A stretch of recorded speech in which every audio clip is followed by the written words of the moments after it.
النهارده هنبدا دوره جديده لشويه زغاليل جداد. المره اللي فاتت كان معانا 7 زغاليل، قعدنا نراعيهم كل يوم وناكلهم لحد ما خلاص نشفوا ودخلوا في مرحله الشباب. انا هحطهم خلاص في اوضه الشباب. هندخل بقى في شويه زغاليل جداد، هنعمل لهم كده شكل دوره سريعه نراعيهم كل يوم، نشوف الفيتامين المعين اللي محتاجينه، اي حاجه محتاجينها معانا كل يوم. مش هنتكلم بس عن رعايه الزغاليل، بس هنتكلم برضو عن موضوع معين مع الزغاليل. يعني النهارده انا هتكلم عن النتايه. عندي نتايتين خلاص داخلين على تريح بيض.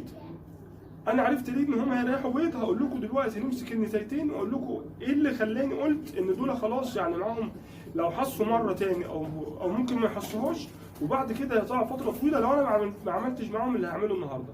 خليكم معانا وباذن الله مش هنطول عليكم في الفيديو.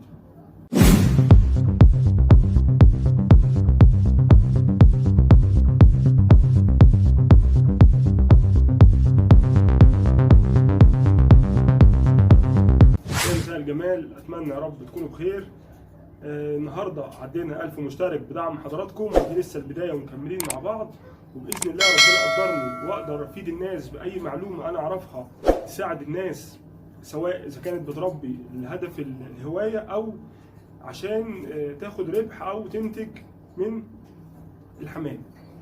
طيب دلوقتي عشان ما اطولش عليكم هندخل في فيديو النهارده. دول مبدئيا ال7 زغاليل اللي كنا بنرعاهم الايام اللي فاتت، يعني دي هنعتبرها مثلا دوره سريعه كده وخلصت. ادينا شايفين الزغاليل وصحتها عامله ازاي، كل الانواع زي ما احنا شايفين الصحه، وكله اعتمد على نفسه، وحتى الصغير اللي احنا علمناه الاكل مع بعض ده. يعني عايز اقول لكم اكل من شويه، اوريكم برضو اكله عامل ازاي. شايفين الاكل بتاعه هو،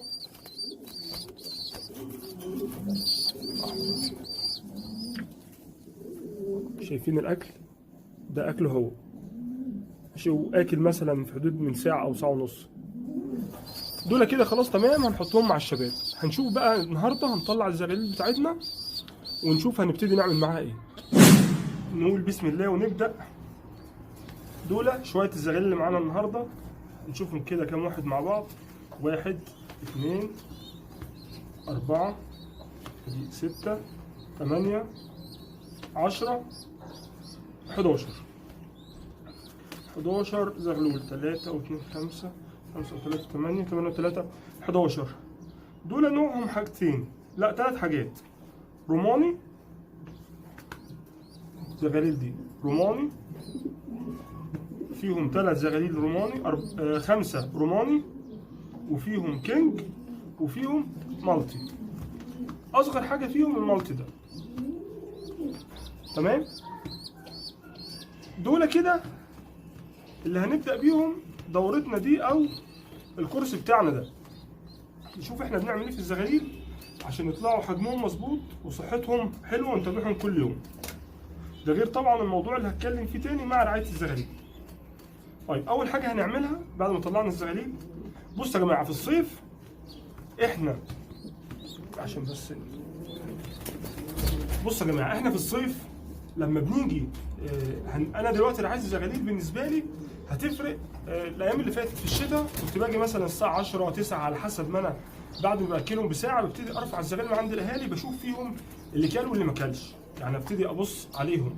طبعا مش اول ما انا باكل، لان هو لسه الاهالي نفسها بتبقى ما اكلتش، فانا بستنى بعدها بساعه يكون بعد ما احط الاكل للاهالي اشوف هم عملوا ايه معاهم وبعدين اطلعهم. دلوقتي هيتغير معانا في الصيف، نخلي الموضوع دلوقتي مثلا الساعه 5 المغرب او بعد 5 نبتدي نطلع. ليه؟ عشان انا دلوقتي حتى لو كانت حاجه مش اكل قوي في الصبح في الحر انا مش هاكلها، اخرها ان انا ممكن ازودها شويه ميه، لكن بالنسبه للاكل لا. فهم دلوقتي هنبتدي بقى نبص على حاجه فيهم زي ما قلنا. نحط كده الكاميرا على الزغاليل ونبدا معاهم. هنجيب اول حاجه الميكس بتاعنا. الميكس ده اللي احنا عملناه قبل كده في الفيديو اللي فات، ممكن ابقى اسيب لكم اللينك في صندوق الوصف. اظبط الكاميرا بس كده تمام. احط مثلا، هو دلوقتي انا شايف ان هو الغالبيه اكل، واللي فيه اللي اكل يعني اكل كمان من غير ميه، فهبتدي اعمل شويه ميكس بس خفاف، لان برضو الجو دلوقتي حر. اهم حاجه راعيها بالنسبه للزغاليل، اراعي الميه الزياده. الميه تزيد مفيش مشاكل، ما تضرش تفيد. نبتدي كده نزود الميكس بالطريقه دي. هو زي ما يكون سائل عامل زي الميه يعني ايه الملونه. طبعا هو الميكس بيقعد شويه بيبوش بيتقل شويه. طيب كده معانا الميكس. بنأكل بالسرنجه، السرنجه الكبيره ال50 وادي السرنجه الصغيره. السرنجه الصغيره دي هستعملها في حاجات انا مش جايبها، الحاجات اللي هي اللبه. فدي انا لسه ما وريتكوش اللبه، هوريلكم بعد ما ايه ما نشوف دول دنيتهم ايه.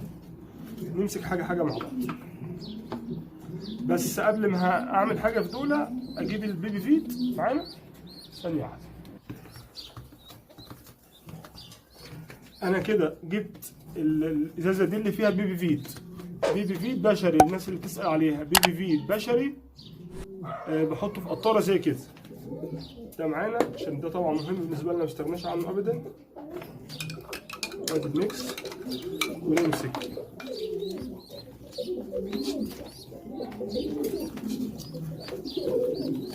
نمسك واحد واحد كده. يعني خلينا ايه بالدور كده عشان ما ننساش حاجه. نشوف بس برضو اللي بنزود فيه ايه. يعني دي مثلا حاجه زي كده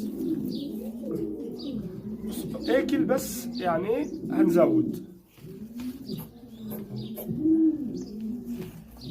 بكل بساطه اهي. مش مشكله لو طلعت سنه بره.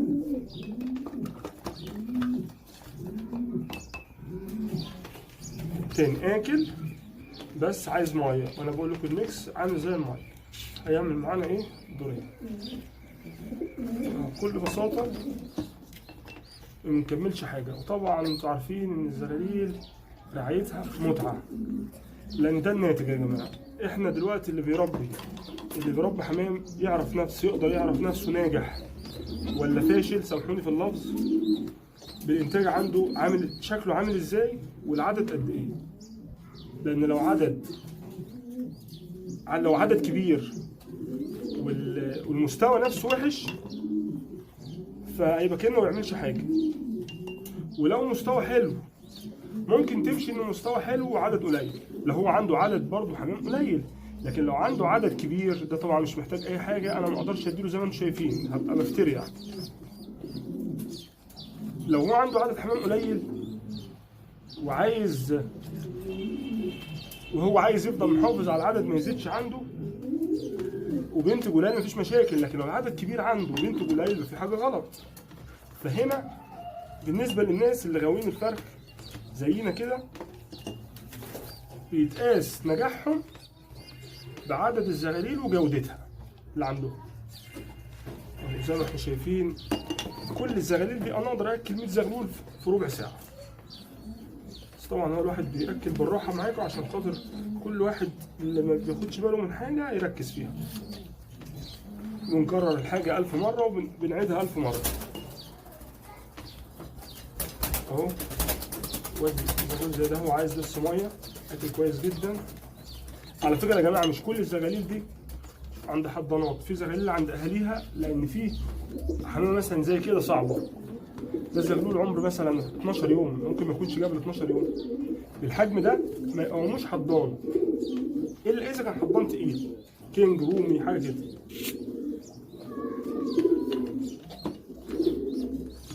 كده احنا في كل دول اتبقى معانا واحد اللي هو ده اهو.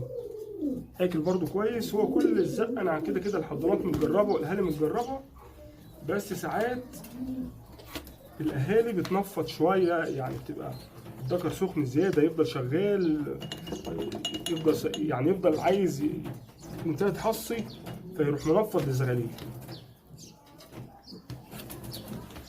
كده كلهم معانا كلوا، ما كملناش حاجه زي ما احنا شايفين كده. انا مطمن عليهم. هبتدي هكرر اللي انا بعمله ده. يعني انا دلوقتي مثلا لو قلنا الساعه 5 انا بدخل لهم متاخر تاني، ممكن الساعه 2 بالليل 1 بالليل. بعيد نفس اللي انا شفته ده، بشوف اللي اكل كويس خلاص، اللي مش اكل بزوده. بيبي فيت بقى السن ده نقطه زي ما قلنا. السن اللي هو عشان يبقى ظاهر اهو، السن اللي اقل من 10 ايام ده بديله نقطه، هو واخوه. واحده، وادي اخوه ماشي. الاكبر منه سنه دول ده بديله برضو نقطه، يعني هو ده في حدود 10. ده واخوه اهو.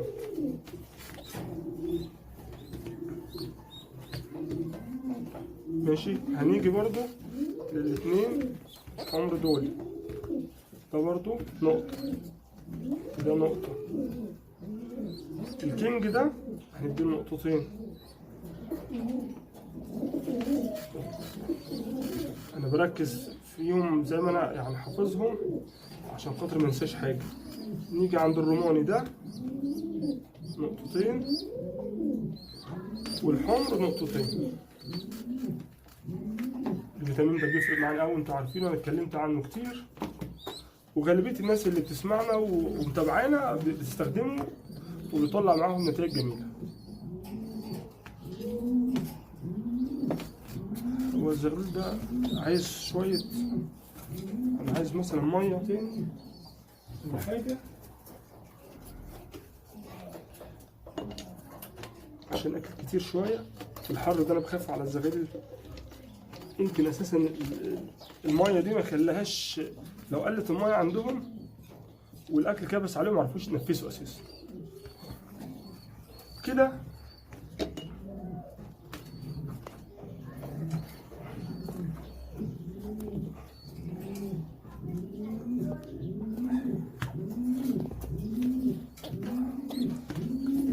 كده بالنسبه لمتابعه الزغاليل دي ما كملتش معانا حاجه زي ما انتم شايفين، ودي كده خلصناهم. كده انا هدخل في النقطه الثانيه بتاعت الفيديو، وهي الحمامتين اللي انا قلت لكم عليهم ان هم فيهم مشكله وهيبتدوا يقطعوا معايا بيض.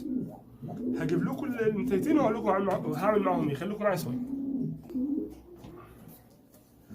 بصوا يا جماعه، دي الطيره اللي انا بقول لكم عليها اللي هي داخله على مشكله خلاص. انا عرفت منين. انا امبارح بمسك الطيره دي بنقولها، ولقيت الطيره دي انا ماسكها وزنها خفيف قوي. على فكره الطيره دي تحتها زغلول. هقول لكم على تكه برضو بالنسبه ان هي ان الطيره فيها مشكله وتحتها زغاليل، لازم نركز فيها ونبقى فاهمين يا جماعه. ما نبتديش نعدي الفيديو عند نقط عشان نلاقي واحد بيتكلم، يعني مجرد ما تلاقيني انا بتكلم لا انت عايز حمامه قدامك بس عشان تشوفها، مجرد ما تلاقيت واحد بيتكلم ابتدي اعدي النقطه اللي بيتكلم فيها. صدقوني انا بقول كلام انا نفسي تعبت فيه عشان اعرفه، فركزوا فيه. حمامه زي دي انا مسكتها لقيت هي الحمامه دي كينج. طبعا احنا شايفينها شكلا وانا شايفها في العين ما فيهاش الهواء. لما جيت انقلها لقيت الحمامه خفيفه زي الميه. دي رقم واحد. ثاني حاجه في تسييفه كبيره في الصدر، طبعا هي مش هتبان، طبعا الناس عارفه التسييفه او في حال ناس بتسميها شقفه. المهم خسه، صدرها معضم وخفيفه قوي. بتحصي حصت وتحتيها زغلول حاليا ماشي. لو ما تحتهاش زغلول انا هعمل معاها ايه وهي فيها المشكله دي؟ ما تحتهاش زغلول رقم واحد هبتدي اديها سنتي بندكس بشري. هنعالج ديدان اول يوم سنتي بندكس بشري جوه على 4 ساعات، وتاني يوم نفس الكلام، بنكرر نفس الكلام بالظبط. تاني يوم سنتي بندكس برضه لمده يومين. بعديها بندي فيتاماونت سنتي لمده 3 ايام، سنتي لمده 3 ايام. بعديها 3 ايام كالسيوم دي 3 اف، 3 ايام كالسيوم دي 3 اف نص برشامه. كده ابتدي ارجعها مكانها تاني، هعزلها عن الذكر، ابتدي ارجعها مكانها تاني. مش طبعا مش اول ما اعمل لها كده في خلال الاسبوع اللي انا هعالجها فيه ابص اروح ملاقي صدرها ملا، لا هي هتبتدي بقى ترد. حد عايز يدي خميره بعد كل ده تمام زي الفل 100 100. الفيتامين بيقوم بدور الخميره دي حاجه. طيب ايه بقى المضر التكه اللي انا بقول لكم عليها دلوقتي؟ هي تحتها زغلول، ما ينفعش اديها ديدان، ما ينفعش ادي طيره او ذكر تحتيه زغاليل اديله ديدان، وخصوصا لو زغاليل صغيره او تحتها زغاليل، لان الجرعه بتاعت الزغاليل مش زي جرعه الكبير، فاهم؟ فاحنا هعالج الكبير بالجرعه بتاعته، يبتدي يروح ناقل السم اللي هو الديدان الديدان ده سم، بس طبعا بنسب بتقدر يستحملها الطائر او جسم الانسان او جسم الطائر او جسم الحيوان يستحمله، لكن ما يستحملش الدوده فبتموت. لكن هو في الاول وفي الاخر سم. المهم فطبعا كده انا ما اقدرش ادي تحت زغلول دي، كده مش هينفع اديها وهي تحتها زغلول. طيب هعمل ايه بقى غير الديدان؟ هبدل الديدان بفلاجيل، اديها سنتي فلاجيل من ده بتاع الاطفال، سنتي فلاجيل لمده 3 ايام، وبعدين الفيتامينات زي ما قلنا سنتي فلاجيل 3 ايام. واول ما اديها الفلاجيل ده ابتدي اعزلها ساعتين، يعني اول ما اديها اعزلها ساعتين في عين وحدها، وبعد كده ارجعها تاني عشان خاطر ما تاخدش مني الفلاجيل وتروح تديه للزغلول الصغير وراح تزغلول نص سنتي. لو حد عايز يدي برشام فلاجيل يدي كبسوله 200 حبايه برشامه يعني 250 برضه لمده 3 ايام. انا عندي الطيره دي نفس الكلام، وعندي طيره تاني برضه نفس الوضع. هوريكم بقى شكل الطيره دي وهي واقفه شكلها عامل ازاي، لا يمكن تحس ان فيها اي مشكله. عشان كده الحمام التقيل بيخدع، وخصوصا الكينج واقف وصدره عامل كده، فطبعا احنا شايفين ما فيهوش غلطه، بس دي الفايده ان احنا بنراعي الحمام كل فتره. هوريكم الثانيه وهوريها لكم وهي واقفه.